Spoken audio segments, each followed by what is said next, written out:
Ah, vous êtes là! Salut tout le monde! Aujourd'hui, je fais un live. Je veux vraiment vous sensibiliser à le fait que vous ne vous sentiez pas assez belle, assez beau pour être en mesure de faire évoluer votre entreprise à partir des réseaux sociaux. Bienvenue dans ma chronique Cash Flow du mardi. Pour ceux qui ne me connaissent pas, mon nom est Anne Saint-Amand, la fière fondatrice de la Société Secrète Élite, qui est une entreprise qui accompagne les gens dans le développement de leur entreprise en puissance avec ma formation signature Le Plan. On a aussi la machine à clients qui est un programme pour les réseaux sociaux et le cercle secret de Anne où est-ce qu'on crée encore plus de magie.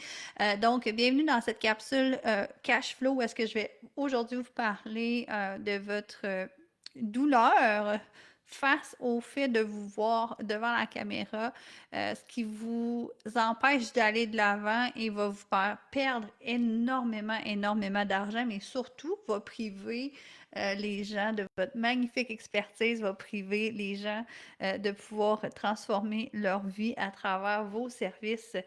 Donc aujourd'hui, j'avais juste envie de vous partager à quel point des fois, on est porté à se juger tellement sévèrement. C'est vraiment intéressant de voir à quel point, en tout cas, moi, là, dans la dernière année, à un moment donné, j'ai eu un déclic où est-ce que lorsque je faisais des vidéos pour mes formations, c'était tellement important le moment où est-ce que je prenais le temps de me mettre belle. Je suis esthéticienne de carrière.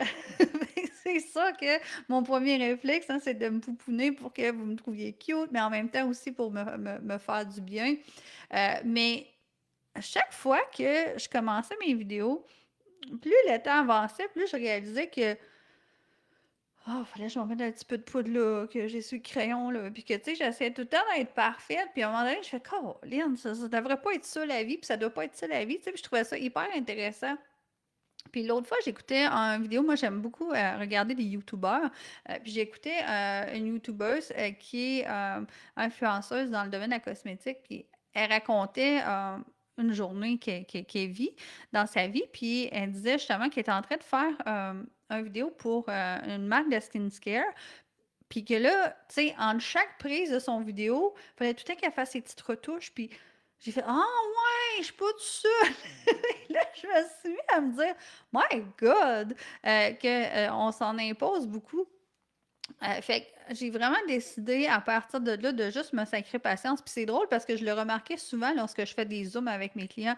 Quand je fais des zooms avec mes clients, tu sais, je peux être 1 heure et demie, 2 heures, des fois maximum, mettons, avec eux en zoom. Puis tu sais, au début du Zoom, j'arrive, je suis toute bien préparée, je suis toute belle. Puis là, à un moment donné, l'humidité pogne dans mes cheveux, ils viennent tout crépus, ils viennent tout gréchous, le maquillage n'est pas tout à fait. Puis là, je suis comme, mon Dieu, j'ai pas la même apparence quand que je débute ou quand je termine.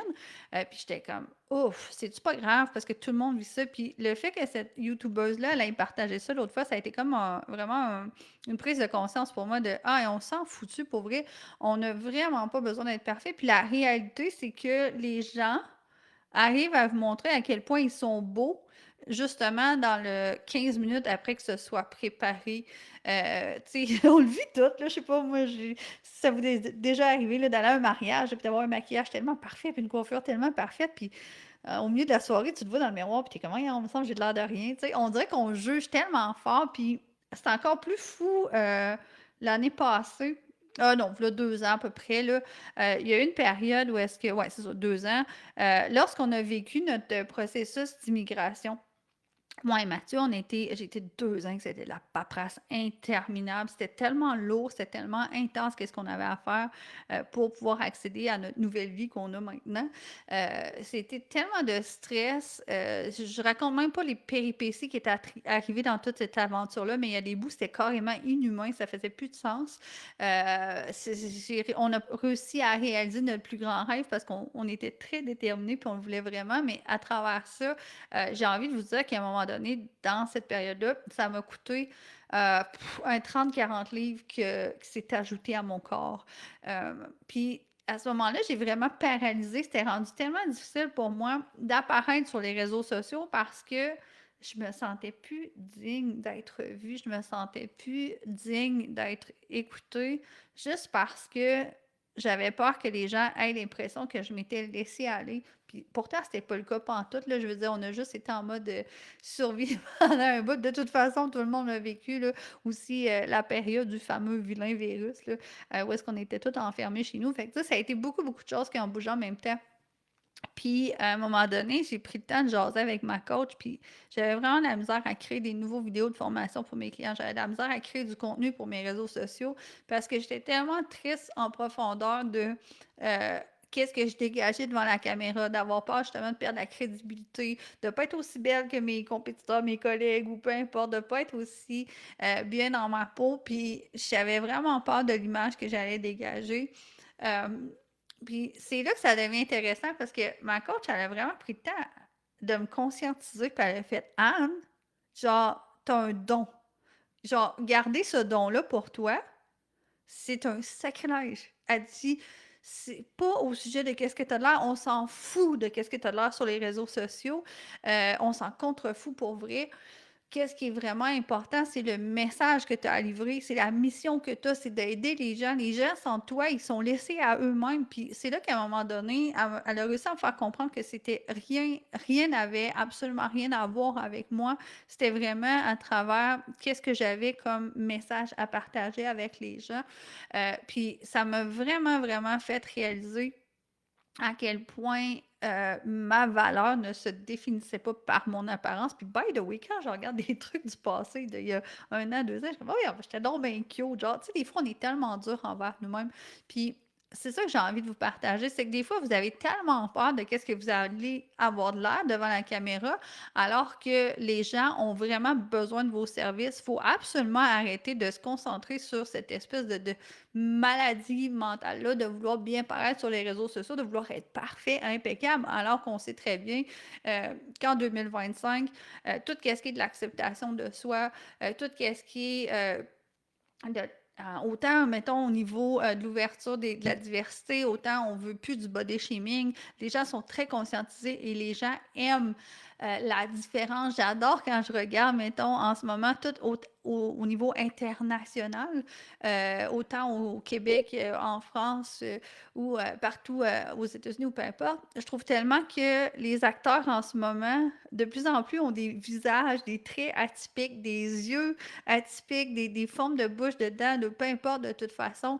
On dirait que tout ce qui est de plus en plus naturel. Hein, il y avait une époque là, dans les années 90 là, où là, c'est vraiment, tu sais, tout était très, très cliché. Alors, tu sais, des filles, des bimbos ultra pimpées, tout ça, puis de plus en plus, on s'en va vraiment à l'inverse de ça. Euh, je trouve ça super intéressant. Les gens aiment le naturel, aiment beaucoup rire. Les gens ont besoin de rire. Je pense que plus je suis drôle, plus j'arrive à attirer votre attention. Puis une affaire, j'ai remarqué aussi, il y a des fois où est-ce que je vais faire des vidéos couettées. Petit chignon sur la tête, juste mon coton ouaté.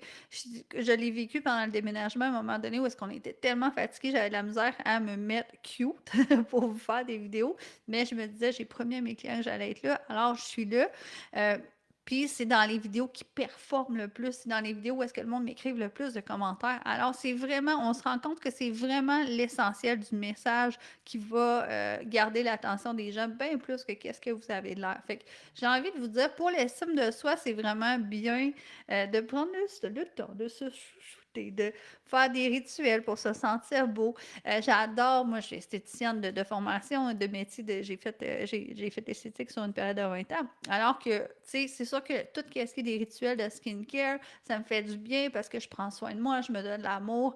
C'est vraiment une question de justement être capable de faire des rituels pour se montrer qu'on est important, mais de moins en moins, je pense à vouloir être dans le paraître pour les autres. De moins en moins, j'ai envie d'avoir une espèce d'image parfaite. Puis c'est vraiment drôle parce que je me suis rendu compte dernièrement que je me suis mise à perdre du poids sans aucun effort. J'ai même pas mis ça à mon calendrier, chose que j'ai faite par le passé souvent. J'ai même pas mis ça à mon calendrier. Je me suis juste sacrée patience. Je me suis juste laissée être qui j'avais à être, puis je me suis juste fiée à mon intuition de qu'est-ce que j'avais envie dans ma vie, qu'est-ce que j'avais envie de mettre en place. De plus en plus aussi, je suis en train de me choisir, c'est ce que j'enseigne à mes clients, de plus en plus, je suis en train de me choisir, dans les décisions que je prends, dans, les saines habitudes de vie que je mets en place, puis ça a rien à voir avec paraître. Tout est question de, me recentrer, être bien, avoir envie d'avoir beaucoup, beaucoup, beaucoup, beaucoup d'impact autour de moi. De plus en plus, je passe du temps avec mes clients de qualité. Plus je passe du temps avec eux, plus je me sens heureuse. Fait que je me rends compte que ma valeur se trouve vraiment à travers ma présence et non à travers mon paraître.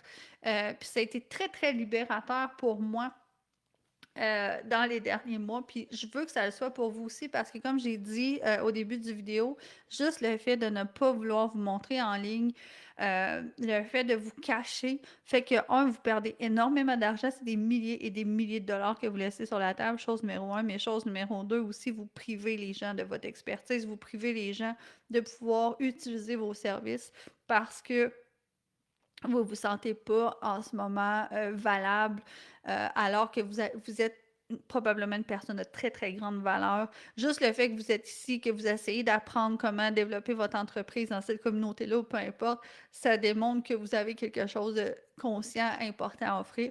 Fait que c'était mon message pour aujourd'hui. Je vous embrasse, je vous dis, je vous souhaite la plus belle des fins de journée.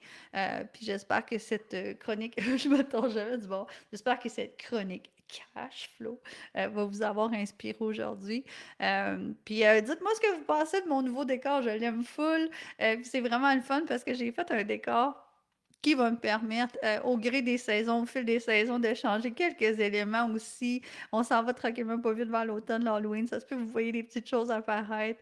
Après, c'est voir la période du temps des fêtes, la Saint-Valentin. Fait que je trouvais ça le fun aussi, cette espèce de décor-là qui me permet quand même une certaine latitude pour pouvoir changer des éléments et être de saison. Fait que c'est ça. C'est tout ce que j'avais à vous partager aujourd'hui. Ciao, bye.